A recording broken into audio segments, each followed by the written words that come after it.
Hello to all of you. We see each other, talk to each other a lot, but this time we'll do it in front of an audience and we'll be able to hear you all. So before starting, we'll tell the audience that we have here a group of reservists who are very devoted, and also the wife of a reservist. And actually, ever since October 7th, you all understood that if you don't lead the change will not happen on its own. And you know best the needs that come from the field, the very grief, lack of manpower, and the security requirement for new fighters, new combat fighters that will enlist, and the demand for an equality of conscription now.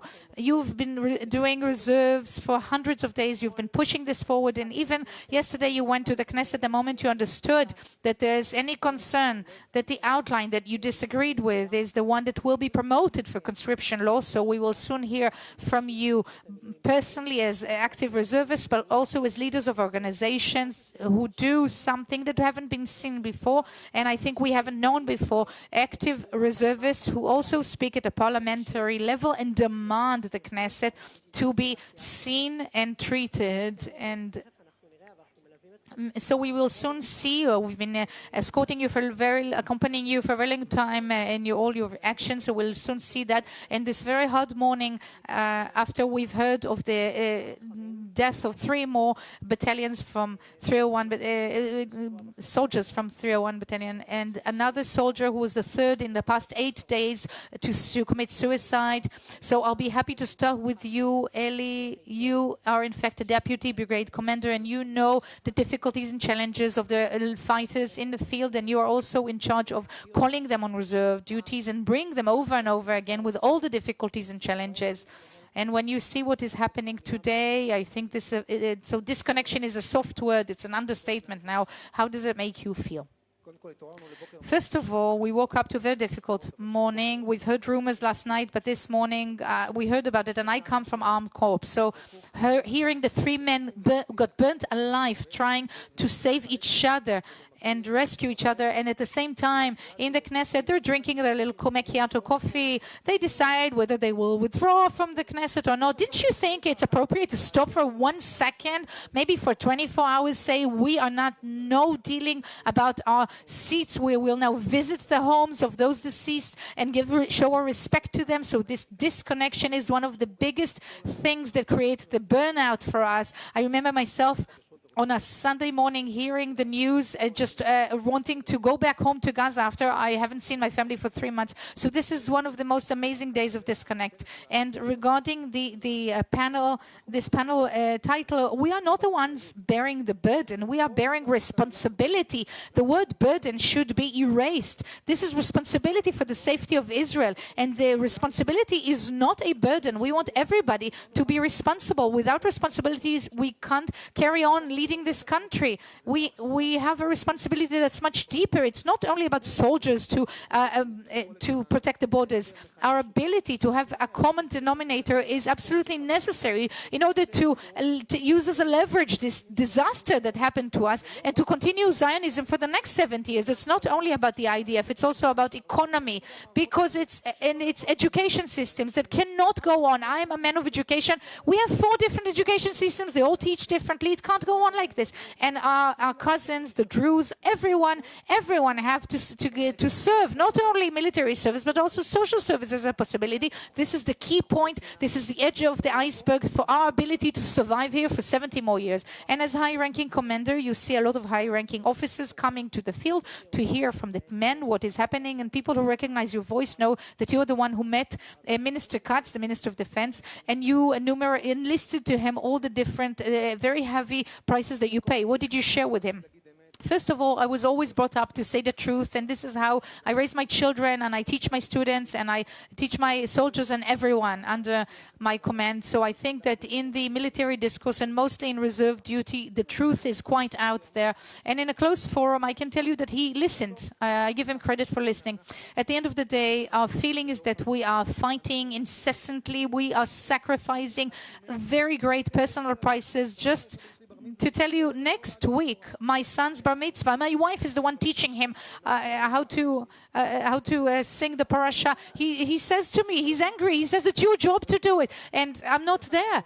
We all have our own stories. My story is just a fraction. It's just a tiny story. But at the end of the day, we feel that our sacrifice is forgotten because we come to see the 500, 600, 800 days of service. We won't let go of the security of Israel. But we do expect that the same way we fight and sacrifice for Israel, we want to see our leadership doing the same thing, creating a state that will be good for us to live in and for our children and grandchildren, and for the politicians creating a future where we want to live in. We could have had seen by now Haredi battalions who could take our place and a lot of our duties and relieve us, but it's not happening. It's just something that is even more annoying us because they're creating a platform that is supposed to exempt them with this new law, a whole sector, and it's impossible to continue making use of our sacrifice, of our ideology, of our Zionism.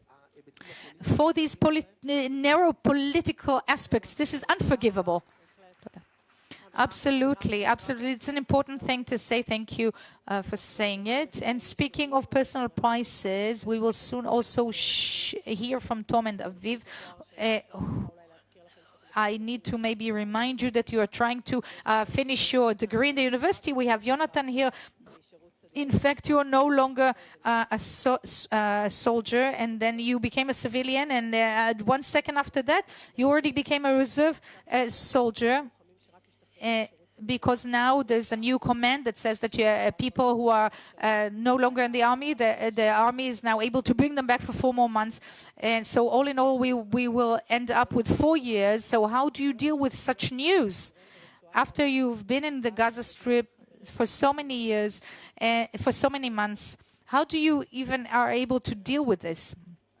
I think that there is something different in this loyal generation that has risen from this war.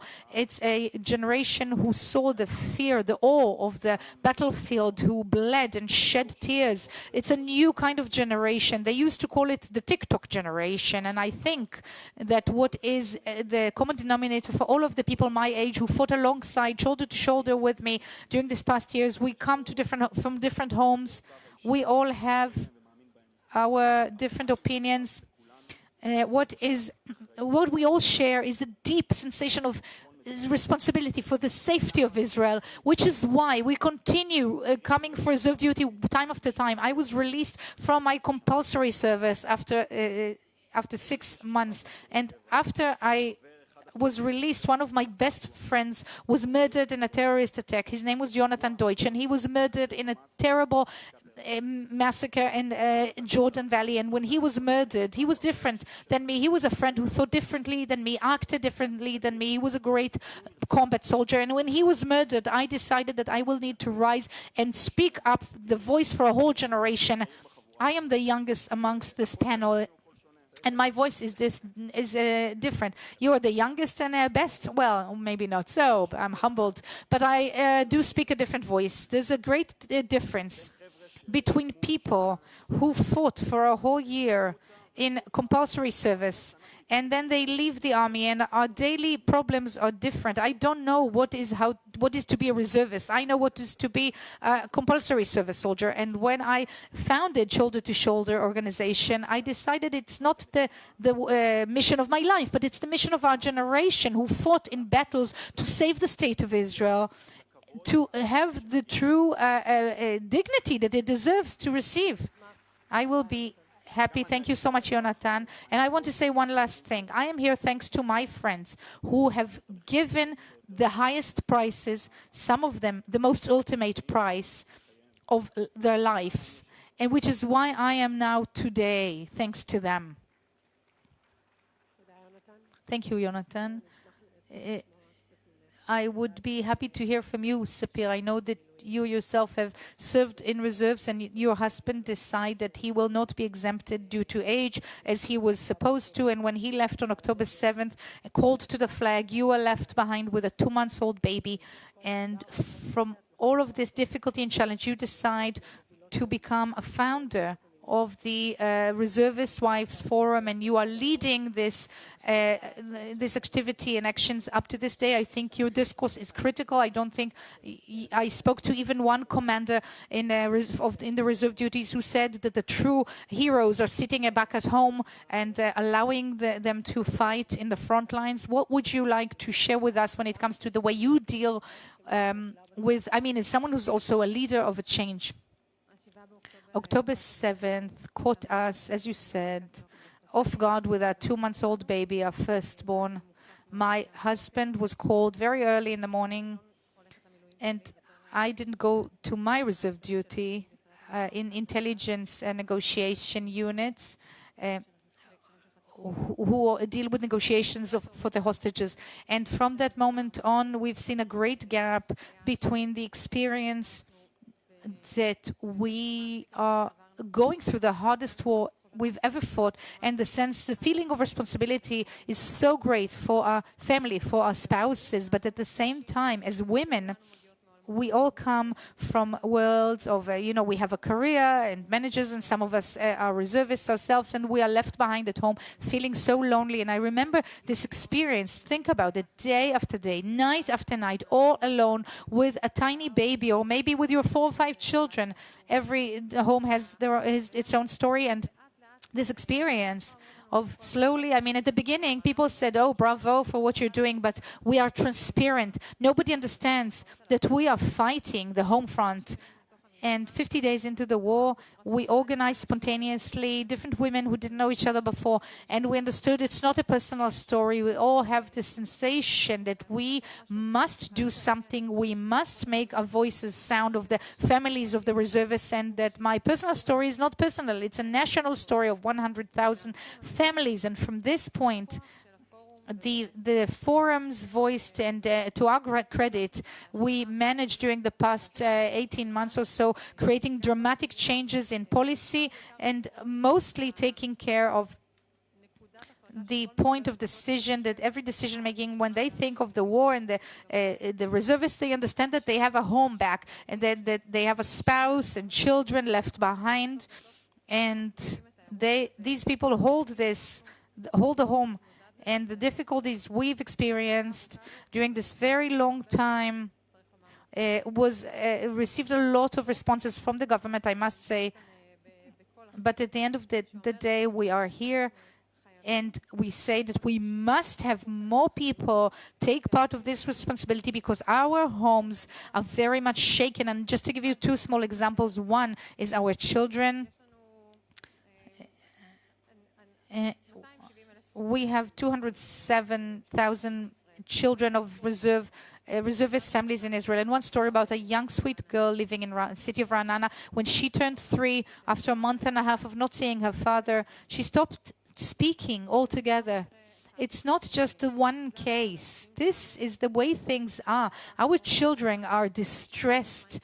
The same way we don't know what is happening with our spouses, our children don't know what is happening with their fathers. They don't fall asleep at night. They are not willing to go to their education system. They are living in distress. It's a very long trauma. They start stuttering. They stop speaking. Different mental issues that are portraying. And our need as reservist families to be able to give this some response. We decided to battle for our children, for them not to be injured or harmed, because we are a serving family.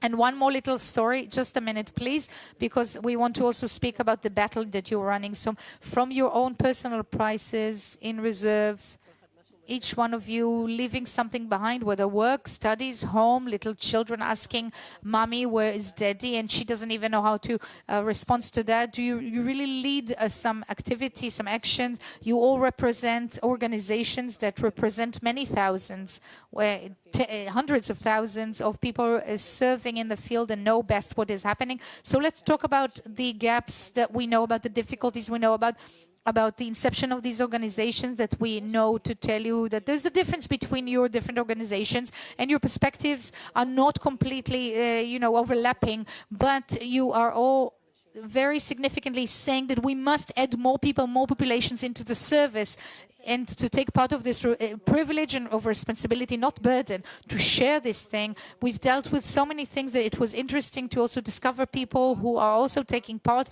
of the burden, people who get injured and are asked to go back, people who stay behind when their dad is not going back to another holiday and being exempt from their compulsory service because they weren't needed for reserves. But now, of course, the needs have changed and they are asked to go back to service. The injured men who fight then go back after healing, after recovering, going back to service, and they're being called upon to the military reserve duty once and again.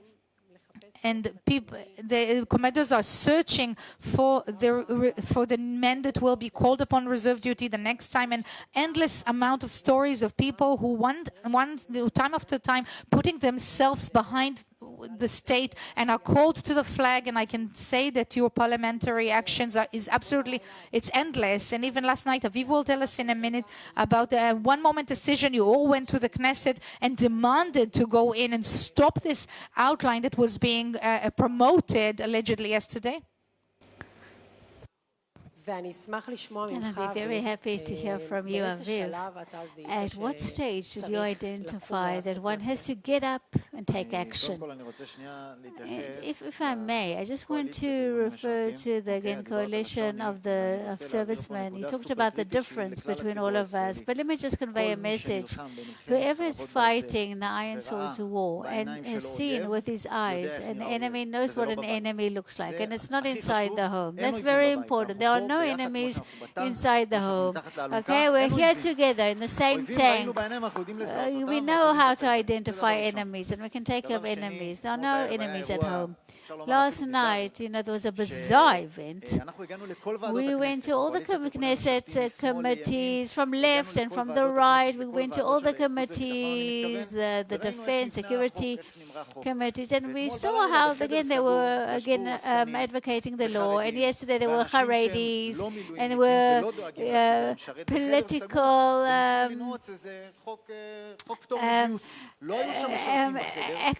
activists, and we suddenly understood that we would become the alert team of the society. Would go, us as reservists, would go to the Knesset. Some of us weren't even let in, whatever the reasons were. Some people tried to prevent us from coming in. There was those who tried to get us out. And again, we are all reserve soldiers, just reservists, just for you to understand what a terrible, mishap this was. And we exerted pressure, and not only in the previous session of the Knesset, but also in the current session of the Knesset, we want to prevent a bad draft law. So there is an outline that you are advancing, that you are promoting with Yuli Edelstein, right? The head of the Defense and Security Committee. You are trying to, again, advance that and promote that outline.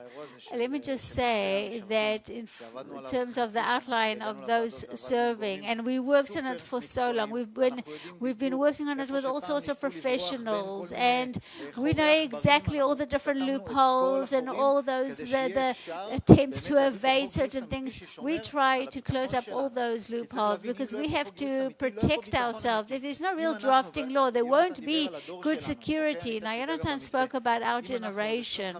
If in 25 years, every second child, either an ultra-Orthodox or an Arab, and doesn't serve in the IDF, and not part of the labor force, and don't pay taxes, what will you leave to our generation? This is not sustainable.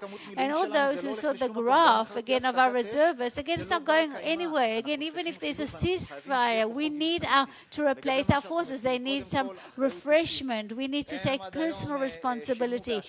If, again, they've been paying by credit, and we are paying in cash because we are the ones who get order aid. We are the one who gets the emergency call-up. And those who don't turn up, there will be sanctions, individual sanctions, Again, I'm traditional, by the way. I come from a traditional home. I go to the synagogue. I put on my tefillin. They're not recruiting all traditional Jews, right? Same goes for ultra-Orthodox Arabs, right? It's important for this to be a certain percentage who learns Torah, same as those excellent athletes, a certain percentage who really excel at what they do. They exempt from service, but everybody has to serve, and this has to be, again, a law in accordance with the necessities of security. If not, what are you living? What are you leaving us? You often have to deal with all sorts of challenges, of course. People who tell you behind closed doors some things, and then they conduct themselves completely differently. Why don't you share with us those challenges and those problems that you encountered?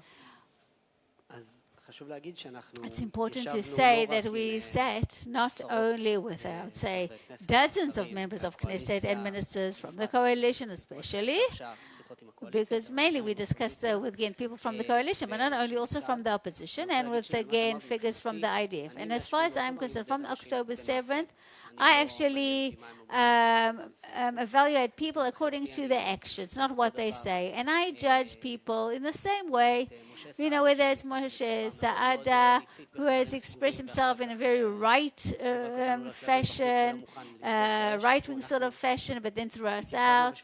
We actually showed up to duty on October 7th. Some of us were injured. I'm not going to, again, say the name of my friend, but, again, I have a friend who, again, took 6 bullets from terrorists, and then he came to the forum of the reservists.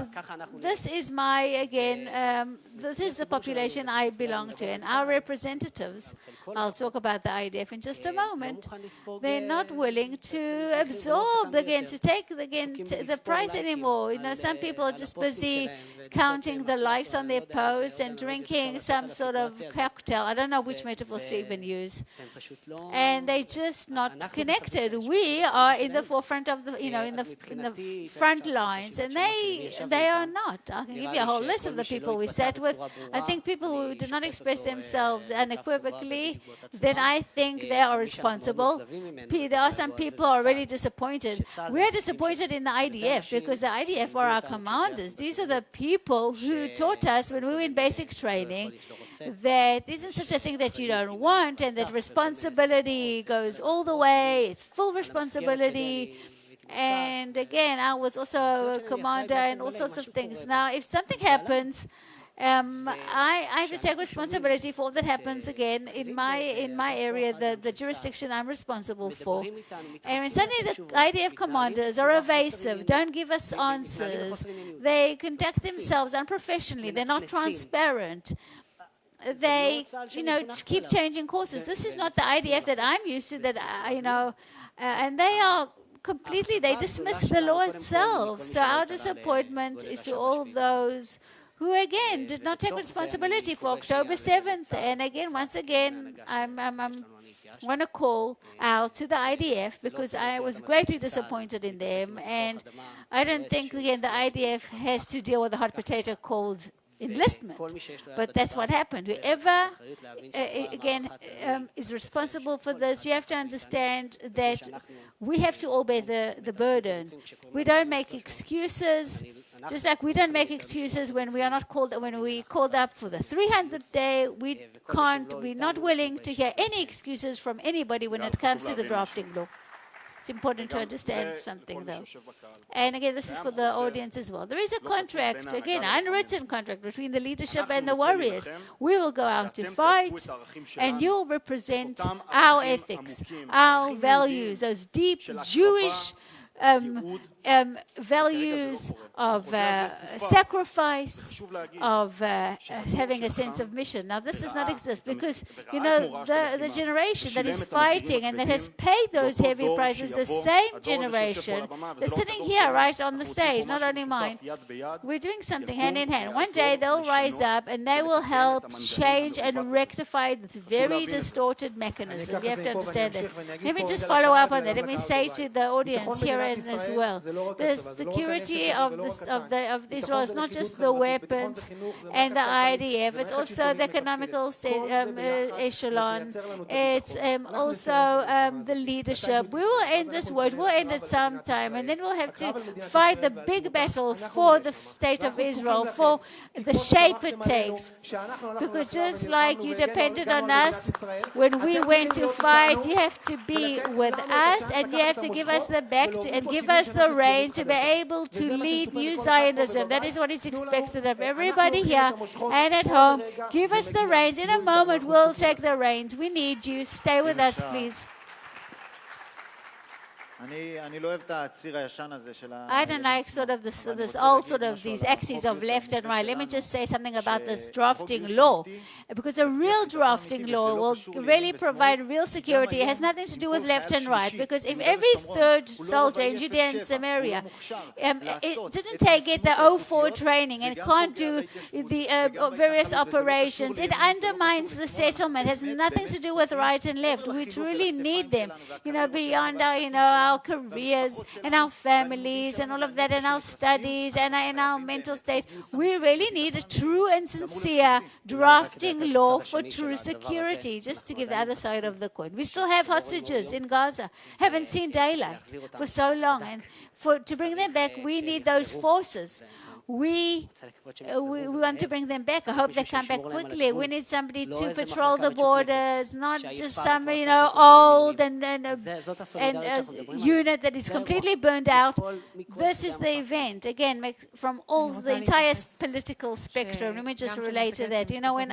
As again, families of reserve soldiers, and this is a complementary picture. You go out to battle and you fight, and we really fight battles at home so that we can all continue. But as far as I'm concerned, we are sort of captive to a certain conception. So I would like to turn to all of you. You talked about the IDF. We talked about the leadership. This conception says that the war justly began with a lot of reserve soldiers. But again, this very broad recruitment of reserve soldiers is meant for short wars, not for long-term wars. So again, we have to update the requirements, because there is a flaw in the underlying concept of how much to recruit and for how long. Something has to change in the drafting law. We have to start thinking in different terms. How we can update the model, our security model, the derivative of this is you can't keep relying only on reserve soldiers, especially when it's such a small percentage of the Israeli society that is already completely burnt out, it's completely eroded. A lot of the reservists not even willing to, can't come because the families are collapsing, their children are not speaking to them anymore. And those who still, again, bear the yoke, do you have a message to the leaders? You've finished your job. Go home, all of you, 120 of you. Go home. Just like we won the battles, we are going to take the leadership from now on.